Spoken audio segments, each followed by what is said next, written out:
You're listening to the Roofing Company Marketing Podcast, a podcast dedicated to helping your service-based business grow and thrive using the latest technology in internet marketing. And now, here's the host of our show and the CEO of Grow Inc., Matt Law. All right, everyone, I want to welcome you back to our next training. My name is Matt Law. I'm the CEO of Grow Inc. We are a marketing agency that works exclusively with service-based businesses, and we're glad you're here. If you're just now tuning in and you're like, hey, let me learn how to dominate with Google Ads, hey, I'd suggest going all the way back to the beginning. Start with the first training episode, learn about the four-step marketing process that we use here at Grow Inc., and then go right through that training until you get to here. It will make so much more sense than just jumping in and learning about Google Ads. So in this episode, we are basically going to help you figure out how you can dominate Google Ads. And I want to say something as a marketing consultant and someone that has used Google Ads for my own business when I own a service company, and also as someone who uses Google Ads as a marketer for lots of clients, and someone that also uses Google Ads for our own business. I want to tell you something. I really, really hate Google. And the majority of their revenues are derived from ads. And when Facebook came out, Google Ads revenue did not go down. When people started spending a lot more money online at other channels, on Twitter or on all of these other, on Instagram as well, Google revenues did not go down. Google has continually, over the years, made it harder and harder and harder for small businesses. And even now, they will tell you, hey, just put everything on autopilot. It's AI, will do everything. And really, the campaigns are not optimized in your best interest. Basically, Google wants you to get a few leads, but more than anything, they want to keep you spending money. They make billions of dollars a quarter off of companies just like yours. And so what I'm going to tell you in this podcast is that I don't like Google. And matter of fact, I want you to spend as little as possible with them, and I want to maximize every dollar. So we're going to talk about that in this podcast. If you set up your ad campaigns like I suggest in this training, what you're going to find is that you're going to spend less than your competitors and you're going to have more leads. So Google ad dominance. Do you need to run Google ads for your service business? If you have ticketed items that are in the thousands of dollars for services, from 5,000, 6,000, some service businesses have super high ticket items. I will tell you, yes, absolutely, 100%. Even though I don't like Google, you need to be spending money on Google ads. And the reason is that you can generate a great return on investment. So why would you need to use Google then? Because Google controls the search engines. Now, Yahoo and Bing also have a percentage, and there's little other search engines like DuckDuckGo and things like that. But Google still controls the market share for searches. And so until that changes, you are going to need to spend on Google ads, and you should be able to generate a great return on investment. So with Google ads, there are some challenges because your competitors locally, if they know what they're doing, they're spending a lot of money on Google ads and they're generating a lot of traffic and probably a lot of deals. So you got to break in. And sometimes there's a lot of competition and it's hard to stand out in this crowded digital space. The other problem that you likely have is you just don't have time to learn it. It's complex, it's technical. And if you do the basic settings like they want you to do, you usually don't generate enough business to make it worth your while. So a lot of times I'll talk to a new service client and I'll say, hey, tell me about your experience using Google ads. And it's, this and grumpy, and it never worked and we never made amount. And then I look at their campaigns and I'm like, well, of course, this isn't going to work the way it's set up. So I want to give you some solutions. And even though we're going to talk a little bit technical here. Hopefully it will make sense to you. So the first thing that is most important with Google is to understand is that Google doesn't treat everything equal. So when you're doing pay-per-click bidding, you may bid more than everyone else and still not have that 1, 2, or 3 spot. Okay.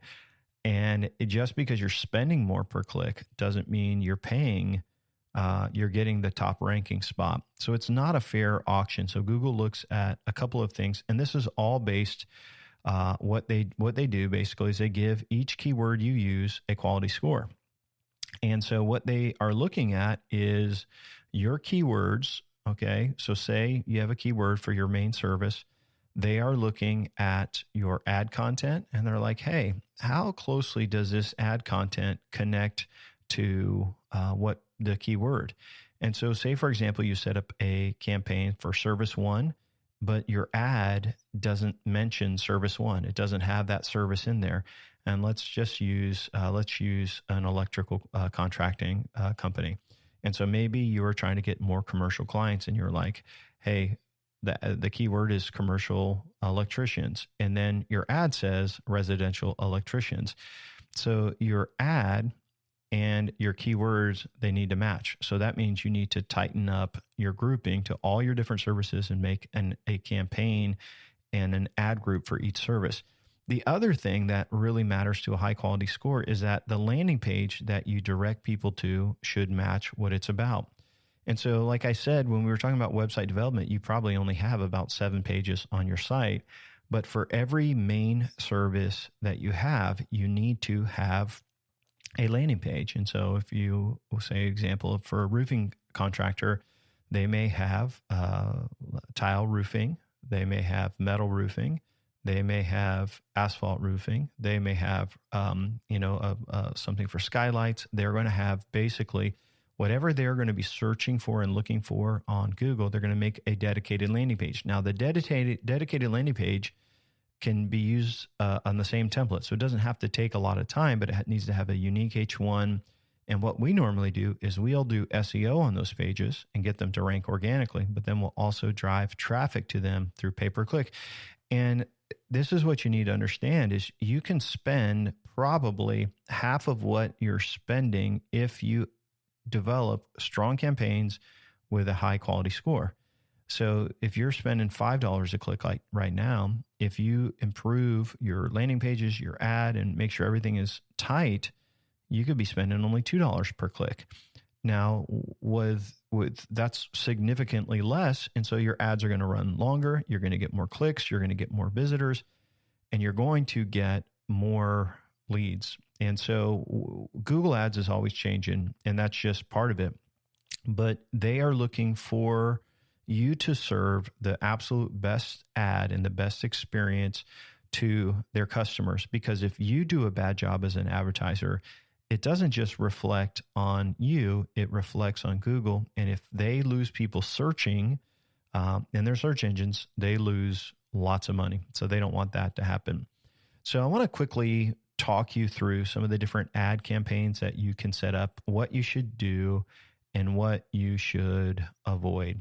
And so the first thing that I will tell you is that there's a lot to this. And if we go back to measurable marketing we talked about previously, in Google, you are going to set up UTM tagging, which basically you would pass on how the visitor who's coming to your website heard about you. You would also set up a call tracking tool like CallRail, which we talked about before, so that if they call you, you can look in there and you can say, hey, we got a call from one of our Google ads, because you want to measure this so you can determine your return on investment. So as you go into Google, there's 2 modes, and I don't remember exactly where it is to change them, but most advertisers are in this really basic mode where it's really, really limited to what you can do. And this is really for mom and pop business owners that don't know what they're doing. They can turn on some ads, but it's not going to be very effective. You want to go to the advanced view, however you find that in there. We turn it on each time we take a new client, but I have to look for it every time or figure out where it's at. But you want to be in the advanced view. And then you can see all of your campaigns. when you set up Google Ads, you want to set up conversion goals. And so usually you can take your conversion goals, if you've already set them up in Google Analytics, you can kind of connect the two. And then every time someone fills out a form, you can mark that as a goal. Every time someone clicks on your phone number to call you, like on a mobile phone, you can set that up as a goal. And so you want to make sure you have your conversion goals set up. Otherwise, basically, Google doesn't know what's working for you. And so you want to set up your conversion goals. Another thing you want to do is you want to add negative keywords. And negative keywords in Google is basically the words you don't want to bid on. So let's say you're doing flooring. Okay. So some of the words you want to put in there, like you don't want to have the word jobs, careers, training, apprentice, anything like that, because those aren't deals. Those are people looking for jobs. And so you want to put all your keywords in. A lot of times we put in keywords like trends, designs, ideas. Those are keywords that we'll put in there as well, because we want them to be customers looking for contractors to get started right away. So once we got our negative keywords in there, we've got our goals set up, and we know that we're going to use our UTM data, urgent tracking method, so we can see what's working. We've got call tracking on there. We've got our web forms that are catching that data on the website. We're ready to go. And probably one of the first campaigns you are going to want to do is a Performance Max campaign. And basically, if you want to have sponsored placements in the map section, you have to run a Performance Max. Now, it used to be called like a local campaign, but now it's integrated into Performance Max. And basically, you upload all these images, all these graphics, all of these things that you have to do a video as well. But then you can, in the map section where, say, someone searched for whatever contractor near me, you could show up at that top spot as a sponsored placement, and that will generate a lot of calls. Again, all of this is going to be measured so we can see what works, but you're probably going to want to start with a Performance Max campaign. Another thing that you will probably set up is a remarketing campaign.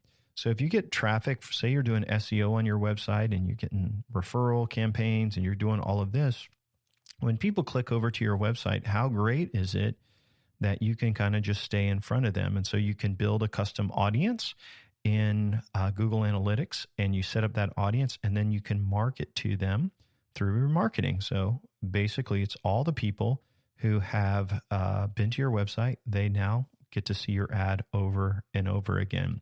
So remarketing is a great one to do, and you don't have to spend. You can spend a couple bucks a day, but you're staying in front of your customers. You're staying in front of, the people that have visited your website. You're also going to do your Performance Max. You can spend a few bucks a day on that, 10 bucks a day on that, and that will get you phone calls because people are going to be going over to your business listing on Google, on the Google Maps, and they could also be visiting your website. So those are some of the basic campaigns that you can kind of set up that I would not spend a lot of money. But here is where you should spend the bulk of your spend. And this is a type of ad called search ads. So Google has a lot of networks, so they own YouTube, and so you can advertise there. There's the Performance Max, which is basically the local listings. And it's also on a lot of other landing pages. So if you've ever been to another website and there's ads by Google on there, publishers or website owners basically get a split of every time someone clicks on your ad on their website. So those are content ads, and we'll talk about that in a minute. But you really want search ads. And what search ads are is when you go to Google and you do a search, the listings at the top that say sponsored, those are the most highest converting searches and keywords and clicks. And so whatever your services are, and I would break those out into your various services. You may also break them down by geographic areas that you target. But basically what you are going to do is you are going to create all of those keywords, and then you're going to connect them to that landing page. And then you build ads for each ad group so that it's all connected. Remember, whatever keyword that you're looking for, and say it's like DeLand roofing contractor, DeLand plumbing contractor, something like that. DeLand kitchen renovation, could be DeLand septic services. It could be whatever service business you're in. You want to pick those keywords. The ad should match that, and it should be going over to the right page. So you got to connect everything. So it does take time to set up, but what's the payoff? I mean, you're going to spend 50% what your competitors are paying. So the setup is a little bit intense. But on your search campaigns, this is where your negative keywords come in, because you're going to say, hey, we don't want jobs, we don't want that. And then basically you turn those on. Now, search ads, if your quality score is not high enough or you're not bidding enough, it will say bid is too low for the ad to show. So you got to raise it. So whenever you kick off a campaign, you usually have to spend more, establish your quality scores, get a high click-through ratio, make sure people are clicking on everything, and then you should be able to measure your return on investment. So when people fill out a form on your website, you'll know if you got a lead. You could say, how did you hear about us? Which you should do, but you can also collect that private UTM data that's passed on in the hidden fields on the form. If someone calls you, if you're using a call tracking tool, you can see, hey, we got a new call from Google Ads, and you can figure out your return on investment. Search ads, imagine if you could generate leads. We have some clients generating leads like $11, $12 a lead. If a job is worth $20,000 and you're only paying $20 a lead, if your closing ratio was 1 in 4, like you're still, you're getting a $20,000 deal for less than $100. So you can get a great return on investment. Content ads, Google will try to say, hey, be on our partners, go on our content network. Sure, you don't want to add this. You got to be very careful with content ads because they usually have a very, very poor return on investment. Now, you can set up audiences like people that are in the market for your service, and that sometimes does well, but you got to really measure it and test it. And so how do you know if any of this works, Matt? You just told me all these campaigns that I have to set up or that you set up for clients. How do I know if any of this works? And it goes back to measuring and leveraging the marketing arsenal, step 3 of our formula. And so because we set up goals on Google, we can see, basically I could look at all of the searches for that month, and I can see that maybe we spent, $500 on all the search.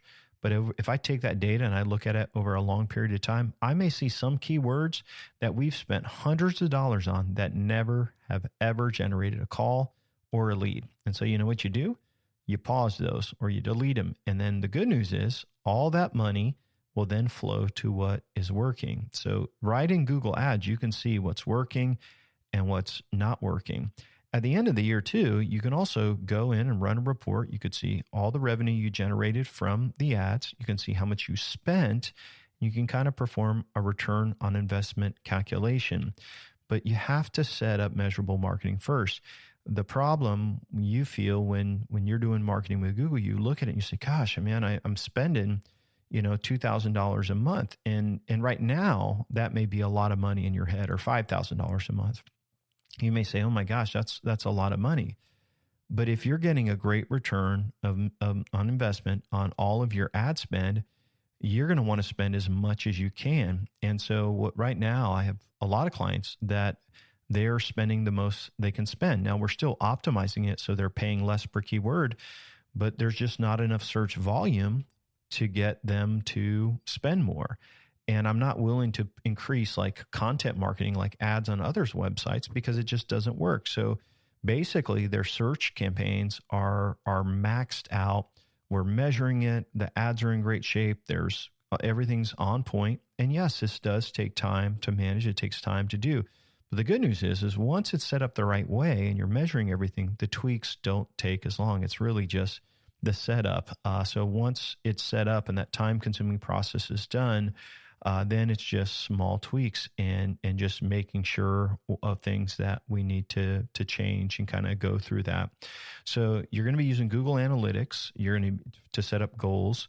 That's going to transfer over to Google Ads, and then you're going to adjust those. And then basically you raise your budget up or down. and you figure out what works and the right return on investment. And it's pretty remarkable how instantly you can get traffic. And I find a lot of service businesses we work with, like, so we have two kind of packages. Like our starter package is normally like a web, help them with some USP data and just getting their ads. So a lot of times companies don't even have, they aren't doing anything on Google, and they have a website that's old and doesn't have a form to even be filled out. By just setting those things up and having a website that converts, it's a lot of work still, but companies can generate, twice as many leads as they are in one day by just turning on pay per click. Now, there are other networks like Bing and Yahoo, and what's cool is you can export your Google ads from Google to Bing, have them turned on just like that. So normally you want to set up first with Google, and then you can export and bid less on those smaller networks. But you turn all those on in one day, and boom, you got traffic, you got leads. And there's nothing better than, having a small business that doesn't have any leads, and then they get a lot of clients right away. So it's very satisfying to see. So a couple questions about Google ads, and this is a big one. Like, if you are a small company and you're like, how can I compete with these larger companies on Google? And what I would tell you is make sure it's not based on how big they are. It's based on you following the rules. And so dedicated landing page, tightly knit ads and ad groups on your campaigns, negative keywords, because a lot of the big giants, they want traffic. And look at that data and don't spend on money on what doesn't work. So you really, really got to measure it super tight.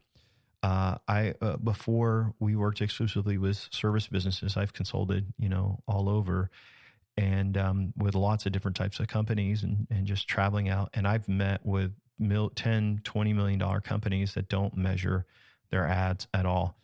We worked with a company here in Central Florida, and they were spending $50,000 a month on Google ads. And a lot of it was in other countries. People would visit the site and be on the page for like 1 second. I said, y'all need to cut all of this money out. You got probably $30,000 of waste. We reallocated that money. Now, we actually just cut a lot, but their spend was about from 50 to 20,000. And then what ended up happening is they generated more leads by spending less, by improving their campaign. So you have to follow Google's rules. So another question people ask me, and they act like it's not, and I like, this is like Google's, let me just tell you the question. Are Google ads effective for all types of service business? Most service business owners believe they shouldn't be spending money on Google. They're going to do some other way. I will tell you, you should be spending money on service business ads if you have a product or a service that's $5,000 or more. And because your competitors are going to eventually too, like they should be. If they listen to this recording, hopefully they would do it, because it's such a great return on investment. And so you should be doing it. Most service businesses should be doing pay-per-click marketing with Google, Yahoo, and Bing. And you can do Facebook. There's other networks as well, but having it set up so you can measure it, number one, and then you just calculate your return on investment. So the question is that I hear a lot is, how do I measure the ROI of Google ads for my service business? So you do this kind of at the end of the year, or maybe at the end of the quarter. You need some data. And so, for example, maybe that first couple of months, you're getting your ads sorted out. So don't check then. But maybe month 3 through month 6, so you got 3 months of that, and you want to see how many leads you've generated and which leads you think are going to close. And so maybe you're spending $1,000 a month, you got $3,000, and then you basically add up your profits of the deals that are expected to close. Now, at the end of the year, you could wait, say maybe 3 months, and then you'd have a really, really accurate picture of how much you spent versus how much you received. But every company that we've set up, every service business company we've set up pay-per-click marketing for, because of the high ticket of jobs and how much they profit, oh my gosh, it's crazy not to spend, $20 to get a lead if a job's worth $25,000. It's crazy. So most service businesses should be doing this. And and they should be measuring the ROI. Lastly, how often should we update our Google Ads and our strategies? Once it's set up, if it's set up the right way, it's not very often. But basically, you need to go in and you need to just make sure your quality scores are good. Any suggestions that Google is suggesting, that you consider them. They will try to give you suggestions to spend money. So just a warning on that. You don't want to automatically apply that. But you want to look at it and see what's happening and just try to stay up on it.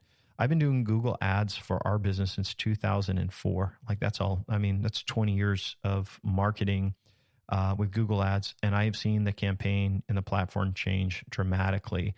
Google is for themselves. And so you have to remember, you have to absolutely do things the right way so that you can save money. I assure you, your competitors are not doing this. So as we kind of wrap up today, just want to remind you, Google Ads is a great way to generate revenues for your service business. It's fast and it's a great way for you to really grow. And as I was sharing before, we have two different types of packages that we have at Grow Inc. One is we call a starter package, and it's smaller. And what it does, it focuses on the website and the pay-per-click USPs and creating leads. So it's really like a lead conversion campaign.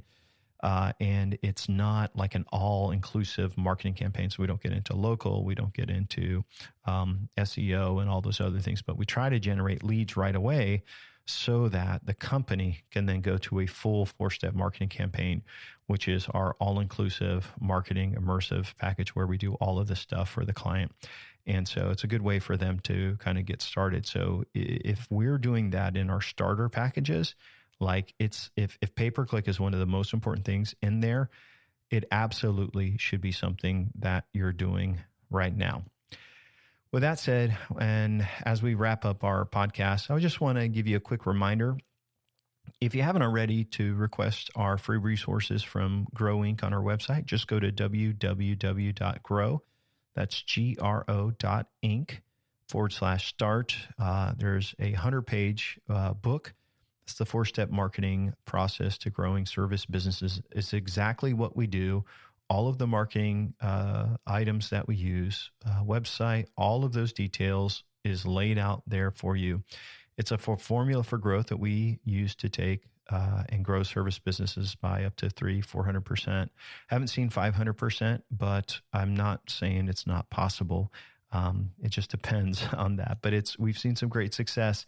You'll get this book in digital format, so you can read it on your favorite reader. There's a PDF copy. There's an audio copy that you can actually have it played to you while you're driving down the road from appointment to appointment. And there's also a checklist of all the tools that we use and suggest, and a do-it-yourself marketing plan checklist as well. So there's some great resources. We give it away free to prospects. And another thing you may be curious about, why do that? Why help? Well, not everyone we can take on as a client. And I don't mean that like we're better, but just sometimes people are just starting out and they just don't have the capital, and we can help them get a little bit better. And then maybe one day they'll reach out to us. And the other thing is that if we can really educate a client, so a big part of our business model is we partner. And we don't want to partner with someone who doesn't buy into the vision of what their business should look like and be like. And so by educating everybody and sharing this information openly, it allows us to find the right people. So we don't have to sell them or high pressure them. They're like, hey, I'm ready to go. I buy in. And it makes it that much more easy for us to work with a client. So that's another reason we share this. So in our next episode, quick preview, if you will, we're going to be talking about yard signs. We're going to be talking about getting referrals, and we're going to be talking about boosting reviews. And this is all kind of an automatic system. And so we did talk about viral referrals a couple of trainings ago. But this is a little bit different. This is after a job closes. How do you get lots of referrals? How do you every time, the same time every month. How do you log into Google and see you've got 5 new reviews? I'm gonna walk with you through this in our next episode. So thanks for hanging out with us and learning about AdWords, Google Ads, and we will see you on our next episode. Thanks for listening to the podcast today. We hope you found today's episode helpful and informative. For more information about Grow Inc. and to request our free marketing blueprint ebook and other resources, please visit www.grow.inc. That's GRO.inc. We'll catch you in the next episode.